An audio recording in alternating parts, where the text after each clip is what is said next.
बिहार सरकार आ दिल्ली सरकार कान खोल के सुन ले।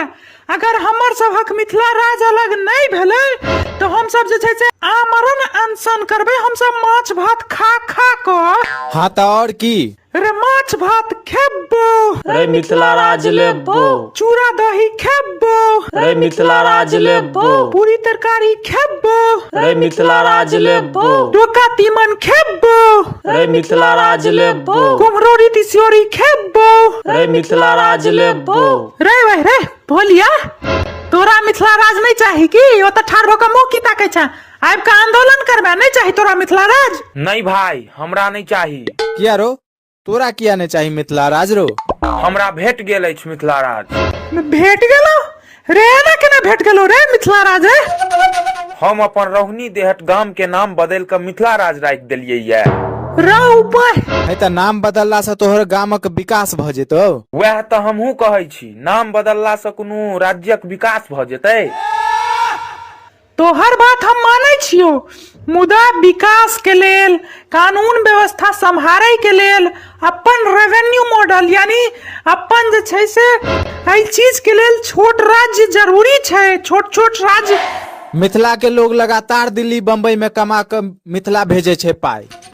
वह पाई सरकार के टैक्स जाय छे, मुदा ओहो पाई में सरकार 72% पैसा मगध पर खर्चा क दै छे। जहन दक्षिण बिहार यानी मगध आ भोजपुरी टैक्स के सिर्फ 30% दै छे। यानी कि पाई हमर लोग सबके आ खर्चा पूरा गंगा पार के इलाका में। इ त सरासर नाइंसाफी छै। जते मिथिला टैक्स भरे छे कम से कम ओतबो पाई मिथिला पर खर्चा क दो तब मिथिला में विकास हेतै।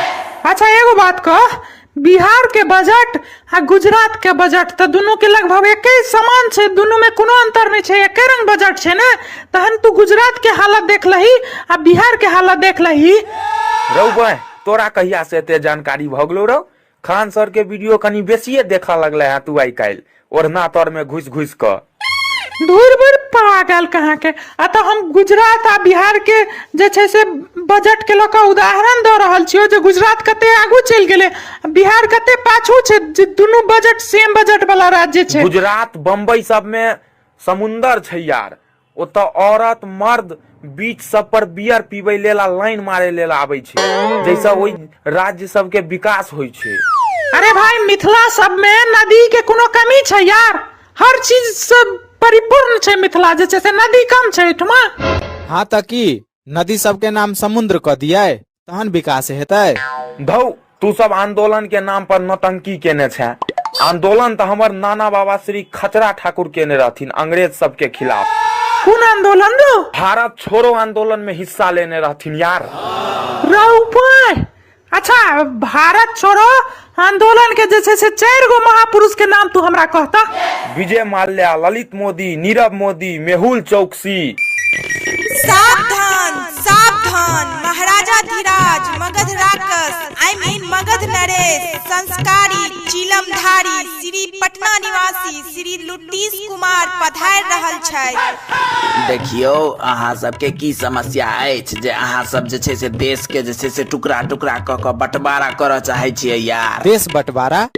देश बंटवारा कोना? अरे सर, हम सब नया राज्य बनावे लेल जे छै से कह रहल छी, नया राष्ट्र बनावे लेल नहीं।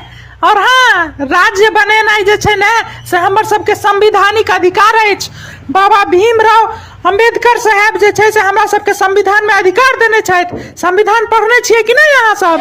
अरे हमरा समय नहीं रहैया चिलम पीबे, मतलब विधानसभा में मतलब सरकार चलावे से हमरा फुर्सत नहीं भेटैया यार, त की संविधान पढ़वे जे छै से। लेकिन काल त अहाँ के देखने रही हम एगो किताब पढ़े। कौन किताब भाई?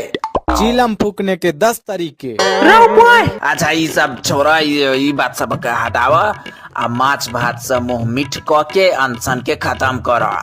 घर जो आराम से, तो सब घर जाए, घर पर बाल बच्चा है तो घर वाली है तो ओकरा सबके संभारा, नहीं तो दोसर से निकल जेता। दिल्ली बम्बई जाके कमेता ग से नहीं तब बैसल बैसल जे से अनशन करे छै, हिनका सबके किछ पुराय नहीं छै। घर वाली सब घर में तक जुत नहीं चल दै छो। आ जे छै सार सबके मिथिला राज चाहिए। नहीं जाब हम सब दिल्ली या बम्बई जे छै से गैर मार सुनै लेल। हमरा सबके तो मिथिले में रोजगार चाहिए भाई, बस फाइनल नोटिस। ई संभव नहीं छ, नहीं मिथिला राज भेटत आ नहीं तोरा सबके रोजगार भेटत। सार सब पुलिस के ऑर्डर द कल देह तोड़वा देबो एखने। दिल्ली मुंबई में रोजगार के कमी छै रो, जे मिथिला में रोजगार चाही। सार सब काल के डेट में कहबे जे पलंग पर रोजगार चाही, सुतल सुतल तो सुतल सुतल घर में तोरा सबके पलंग पर जाकर रोजगार देबो हम। निकल सार सब अतः से। सही कह रहल छथुन नेताजी, कोनो राजताज नहीं भेटतो। तू मैथिल भ क मिथिला के खिलाफ किया बाज रहल छी हीरो? हेरो, तू मैथिल भ क मिथिला राज्य के विरोध करे छी? नीक लागे छो दिल्ली बम्बई आ दोसर राज्य में बौआल फिरे छो बाऊ से? एक्चुअली हमर गर्लफ्रेंड पटना के अछि। अगर मिथिला राज बन जेतै तो हम सब बिछड़ जाब ने। इंस्पेक्टर धर्मराज ठाकुर, आब अहाँ बिहार पुलिस के ऑर्डर दियो, एकरा सबके पोन लाल क देते तहन पता चलते सार सबके से एकरा सबके पीठ पर दू हाथी लाठी से जे छै से मिथिला राज के नक्शा छापि दिया सार सबके। यौ नेताजी, हमरा लग एकटा आइडिया अछि। की जल्दीबाज हमरा विधानसभा भवन जेबाक अछि। विपक्षी नेता सब संगे मारपीट करबाक छै। काल्हि जे छै से लड़की बचाओ लड़की पटाओ वाला बिल के विरोध क देने रहे विधानसभा में सार सब। जल्दीबाज हमरा ओकरा सब मारि करी ले जेबाक अछि।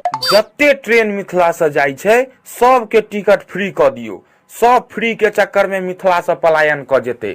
हाँ, ये आइडिया ठीक छो। नहीं रहते लोग मिथिला में आ नहीं मांगते मिथिला से जे छै से नहीं मांगते मिथिला राज।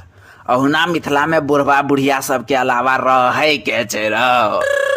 जे सब बचल छै ओकरो सबके पलायन करवा देबै सार सबके। आ जे दू चारि गो जे छै से जवान छौड़ा सब बचते ओकरा सबके गाजा पिया के गाजा में झोंक देबै। जे छै से आइडिया तोहर सही छो यार। लोके नहीं रहते तो विरोध के करते? बिल्कुल। खाली टा हे नेताजी सुनू न, वो लड़की बचाओ लड़की पटाओ वाला बिल विधानसभा के पारित करा देवे यार, जे हमरा सबके महिला कॉलेज सब में कतो दिक्कत नहीं हुआ। अरे यार तू बिल्कुल चिंता नहीं कर, खाली टा आंदोलन के किछ प्रलोभन द के जे छै से खत्म करवा यार। ई सब नौटंकी ठाड़ के नहीं आंदोलन के नाम पर जे छै से खत्म करवा एकरा। यो मूर्ख मंत्री जी सुन लिया, हम सब मैथिल छिए, हम सब बिहारी नहीं। हम सब जे छै से आप फाइनल नोटिस सुन लिया। अहाँ सबके प्रलोभन में हम सब अब आवे वाला नहीं छी। मिथिला राज हमरा सबके जाइत पाइत में बांट क अहाँ सब हमेशा से हमरा सबके विकास से कोसों दूर रखलौ है। मिथिला राज लेल हम सब जान दो देबै। 4 तारीख का आबि रहल छी पटना, महाआंदोलन है तो महाआंदोलन। बिना मिथिला राज के मिथिला के विकास संभवे नहीं छै। अब मिथिला के अपन रेवेन्यू मॉडल हेबाक चाहिए मिथिला राज। हम सब माँ मैथिली राजा सलहेश बंठा चमार और दीनानाथ के वंशज छी। हम सब हार नहीं मानब, देख लेबै 7000 साल पुरान वह शक्तिशाली साम्राज्य जे मिथिला राज छले हमर, हम सब हासिल क के रहब। जय मिथिला, जय माँ मैथिली।